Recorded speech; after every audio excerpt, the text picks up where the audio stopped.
কুম্ভ মেলার আগে পরিদর্শন জেলা গ্রামীণ পুলিশ সুপারের। আগামী 11 থেকে 14 ফেব্রুয়ারি 4 দিন ব্যাপী ত্রিবেণীতে অনুষ্ঠিত হবে পঞ্চম বার্ষিক কুম্ভ মেলা। ত্রিবেণী ফুটবল মাঠে এই কুম্ভ মেলার আয়োজন করা হয়েছে। এর পাশাপাশি শিবপুর, রাজাঘাট, ত্রিবেণী সপ্তশিকার, ত্রিবেণীঘাট পরিদর্শন করলেন হুগলি জেলা গ্রামীণ পুলিশ সুপার। মেলার মাঠ এবং গঙ্গার ঘাটগুলি পরিদর্শন করলেন। এছাড়া উপস্থিত ছিলেন ডিএসপি ক্রাইম, মগরা থানার আইসি সহ পুলিশ আধিকারিকরা। মানে আপনার উৎসের গাজীদারগাতে উরস মেলাটা আছে আমাদের 10 তারিখ বিকাল, আর যেটা 11 তারিখ সকাল অবধি চলবে আর কি। ওটার সাথে সাথে 11, 12, 13, 13তে এখানে কুম্ভের ত্রিবেণীতে কুম্ভের ইয়ে আছে।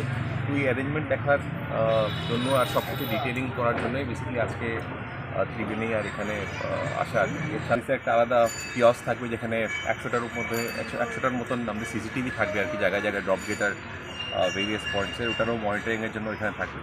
তো আমাদের পুলিশ অ্যারেঞ্জমেন্টে আমরা আগেরবার যেটা হয়েছে আগেরবার থেকে আমরা চেষ্টা করবো এবার ভালো করার জন্য। আর আমাদের একটি উদ্দেশ্য কি পৌষ মেলা এবং যে আমাদের কুম্ভটা আছে, কুম্ভ মেলাতে অনেকজন লোক আছে, ওরা যদি ভালো করে এখানে স্নান করে, গঙ্গাতে স্নান করে আর সব কিছু ঠিকঠাক করে যদি ওরা ভালোভাবে ফিরতে পারে, এটাই আমাদের মেন পুলিশ অ্যারেঞ্জমেন্টের উদ্দেশ্য।